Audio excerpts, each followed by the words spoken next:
안녕하세요. 남서방TV 남재현입니다. 뱃살의 원인과 대책, 오늘 6번째 동영상인데요. 오늘은 우리 한국인의 뱃살에 대해서 한번 설명을 좀 드려볼게요. 쭉 강의 중에 아시겠지만 인류가 300만 년 전에 구석기 시대부터 나타나서 쭉 지내왔지만 뱃살이 원인이 된 적이 없었어요. 그 긴 세월 동안. 언제부터 문제가 됐느냐? 20세기 들어오면서부터 문제가 됐어요. 그 이전까지는 언제나 굶주림과 질병과 전염병과의 싸움 중에 인간은 언제나 비만 유전자의 도움을 가지고 오히려 진화를 해왔는데요. 20세기 들어오면서부터 서구 유럽과 미국 등을 중심으로 해서 이제 영양이 풍부해진 사람들이 많이 나타났어요. 여러 가지 의학의 발전도 있고 해서 이런 사람들이 이제 쭉 살면서부터 영양이 이제 과잉이 되기 시작을 해서 비만 환자들이 나타나기 시작을 해요. 그러면서부터 이제 성인병이 나타나고 이제 그 유병률이 많이 증가를 하게 되는데요. 실제로 우리가 뭐 그 이전 시대만 하더라도 그림 같은 거에 보면 뭐 군주나 귀족만 뚱뚱했지 국민의 대부분은 다 삐쩍 말랐거든요. 언제나 먹을 게 풍부하지 못했어요. 근데 이때부터 이제 서민들도 또 도시인 중소상인들을 중심으로 해서 먹을 게 이제 나름대로 풍족해지기 시작하면서 비만인이 나타나고요. 비만인들이 나타나기 시작하면서부터 당뇨의 유병률이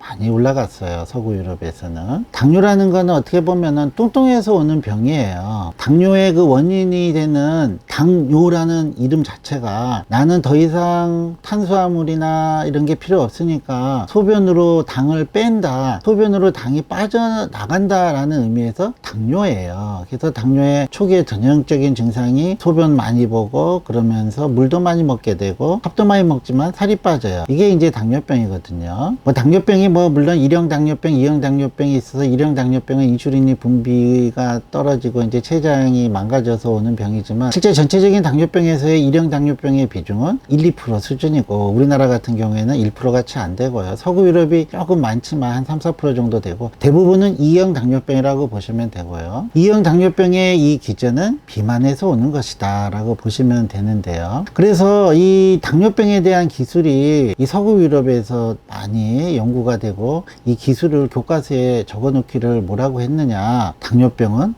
뚱뚱해서 오는 병이다 이렇게 해놨어요. 그래서 이런 그 비만을 억제하기 위해서 다이어트 리스트릭션, 칼로리 리스트릭션을 하고 또 먹는 거 줄이면서 운동하고 지방질 음식 먹지 말고 뭐 이렇게 뭐 해서 식품 교환표도 만들어 놓고 했어요. 그래서 우리도 이제 저만 하더라도 80년대에 의과대의 책을 가지고 우리 의대생들은 대부분 다 미국 의학서적을 가지고 이제 공부를 했거든요. 그러면은 거기에 써 있는 대로 이제 해야 되니까 우리나라도 이제 80년대 들어와서 당뇨병 환자가 많이 늘어났어요. 뚱뚱하니까 이제 영양교실을 열어요. 당뇨병학 교실이라고 해서 주된 목적은 역시 영양교육을 해서 어떻게 하면 칼로리를 줄일 것인가, 식품 단위별로 나눠가지고 뭐 요거는 요거니까 탄수화물을 줄여야 되고 잡곡밥을 먹어야 되고 야채를 많이 먹어야 되고 뭐 그런 기술을 했어요. 그래서 주로는 비만에 초점이 맞춰져서 교육을 했어요. 왜냐하면 우리가 배운 교과서가 미국 교과서인데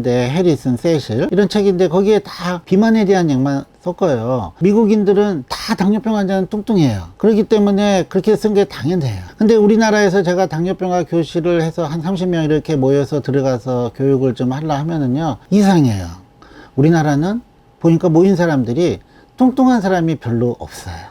그래서 그 당시에 우리 통계를 보면은 정상 체중이 60%고요. 오히려 15%는 삐쩍 마른 당뇨병이었고요. 한 25% 정도만 뚱뚱하다 하는 사람이었어요. 그래서 한국인의 당뇨병은 좀 다르다 이렇게 의심은 가고 있는데 서양처럼 100% 뚱뚱한 사람이 아니거든요. 근데 뭐 연구에 대한 게 없고 뭐 자료가 없으니까 그대로 거의 10몇 년을 이렇게 뚱뚱한 당뇨병에 준해서 우리가 치료를 해오고 했는데요. 그러다가 사실은 1991년도에 결정적인 논문이 하나 나와요. 영국의 헤일스와 베이커라고 하는 사람이 뉴잉글랜드 저널 오브 메디신에 발표를 했는데요. 그 내용은 체중은 저체중으로 태어난 애와 정상체중으로 태어난 애들 사이에 30년에서 40년 후에 어떻게 질병에 이완되고 변화가 되어 있는지를 이제 통계적으로 분석을 한 논문인데요. 거기에 봤더니 저체중으로 태어난 애들이 정상체중으로 태어난 애들보다 훨씬 더 당뇨 및 비만에 많이 이완이 돼 있더라. 이런 얘기가 되어 있어요. 아마 서양 사람들은 그 원인을 잘 몰랐을지 모르는데 우리나라에서는 이제 그 논문을 보고 저게 바로 한국형 당뇨병의 바로 기전이다, 이렇게 우리가 알아차렸어요. 뭐냐 하면은 이 비만 유전자라는 거는 우리 인류 진화의 결과이기도 한데요. 하지만 급속한 성장 발달 시기에 에너지 공급이 잘 안 되고 약간의 굶주림이 있고 하면은 우리 몸은 거기에서 살아남기 위해서 그런 환경에 비만 유전자를 더욱더 발현을 시켜버려요. 그래서 엄마 뱃속에서에는 엄청난 변화의 시기거든요. 현미경의 수정란이 10개월 만에 3.4kg의 아기가 돼서 태어나는 시기이기 때문에 영양 공급이 잘 돼야 되는데 엄마가 입덧도 심하고 잘 못 먹고 하다 보면은 영양 결핍이 돼요. 결정적으로 또 논문 하나가 네덜란드가 1943년부터 45년 사이에 이 독일이 봉쇄를 해가지고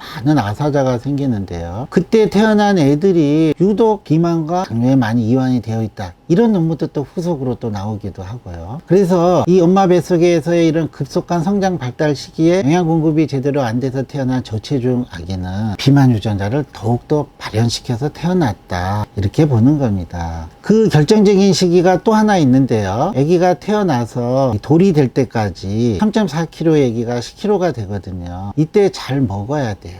이때 제가 잘 먹어야 된다는 얘기는 칼로리도 칼로리지만 양질의 단백질이 들어와야 돼요. 이 양질의 단백질이 적정 수준으로 공급이 돼야지만 근골격계도 좋아지고 또 인슐린을 분비하는 췌장 세포도 제대로 성장 발달이 될 수가 있거든요. 이 시기에 그렇게 안 되기 때문에 이 시기에 좋은 영양분이라는 게 바로 엄마의 모유거든요. 이 엄마의 모유가 충분히 공급이 되면 좋은데, 아시겠지만 우리나라에서 과거에 50년대 60년대 그 전 시대도 뭐 물론이고요, 엄마가 그렇게 잘 먹지도 못했고 아기를 연년생으로 막 7, 8명 10명씩 낳는 경우가 다반사였고요. 그러다 보니까 아기한테 줄 수 있는 모유가 한계가 있어요. 그래서 잘 못 줬거든요. 뭐 우유를 먹으면 좋겠지만 사실 우리나라에 우유가 공급되기 시작한 거는 1965년 66년 이후, 그전에는 아예 우유가 없었고요. 그러다 보니까 애들한테 먹일 수 있는 유일한 게 쌀죽이었어요. 그래서 쌀죽을 애들한테 이제 주고, 그래서 엄마들이 이 쌀죽 애기가 먹기 편하게 또 입에 넣어가지고 오밀조밀 해가지고 침 묻혀서 좀 질퍽질퍽하게 해서 이제 죽처럼 해서 먹이곤 했거든요. 뭐 얼마 전에 방송해 보니까 시어머니가 그렇게 해서 주니까 며느리가 막 시급하던데, 옛날에는 다 사실은 그렇게 해서 많이 줬죠. 그런 이제 쌀죽을 먹고 돌이 지난 애들이 결정적인 문제는 양질의 단백질이 부족하기 때문에 이 돌배기 때까지도 성장 발달이 급격하게 되는 시기거든요. 이때 역시 췌장이 제대로 발달을 하지 못해요. 물론 당연히 근골격계 자체도 크지는 못하고요. 그래서 우리가 따져봤더니 이런 영양 결핍의 시기를 겪은 사람들이 비만 유전자는 유전자대로 급격하게 발달을 시키면서요, 인슐린 분비 능력이 떨어져 있어요. 실제로 조사해본 결과 한국인의 인슐린 분비 능력은 서양인의 40%밖에 안 된다는 보고가 있거든요. 그러니까 서양인은 2000cc급 엔진을 갖고 있는 소나타 정도 수준이며 한국인은 800cc 엔진을 갖고 있는 티코 수준이라고 보시면 되고요. 이 당뇨병이라는 거는 내가 살이 좀 찌고 하면서 쭉 같이 따라서 인슐린이 분비가 되면 당뇨가 오질 않아요. 하지만 그 능력이 떨어져서 인슐린 분비가 떨어지면은 배가 조금 나와도 바로 당뇨에 들어가게 되고요. 그 다음에 이런 사람들은 또 비만 유전자를 갖고 있기 때문에 이런 분들이 이제 우리나라도 어느 정도 먹는 걸로부터 좀 풍족해지기 시작한 시기가 70년대 넘어서 80년대 90년대 오면서는 사실은 영양 과잉의 시대가 됐거든요. 이런 분들은 먹는 족족 살이 쪄요. 성인이 돼서 찌는 살은 다 뱃살로 갑니다. 근골격계가 커지는 게 아니라 뱃살로 하기 때문에 배가 이렇게 나와요. 근데 배가 조금 나오더라도 인슐린 분비가 따라가면은 괜찮은데 인슐린 분비 능력이 낮기 때문에 배만 조금만 나와도 당뇨가 걸리게 돼요. 그래서 한국인의 당뇨병이 80년대, 90년대 제가 첫 번째 강의에서 얘기를 했지만 급격하게 느는 이유는 바로 이런 식생활의 변화가 있었기 때문이에요. 그래서 잘 못 먹던 시기에 또 비만 유전자 이런 거를 350 피노타입 유전자 표현형의 유전자라 그래가지고 이런 영양 결핍에 문제가 있으면 우리 몸은 절약 체질로 바뀌면서 비만 유전자를 더 발현시킨다. 요요 증후군을 우리가 설명하는데도 사용되는 이론이기도 하고요. 그래서 더 살찌는 체질로 변하고 그리고 뱃살이 나오다 보면은 바로 당뇨병에 간다. 이런 거를 급격한 빈곤한 사회에서 풍요로운 사회로 변할 때 오는 현상이다. Poverty to richness. 이런 그 급격한 식생활의 변화가 있는 후진국에서 선진국으로 변하는 과정 속에서 이런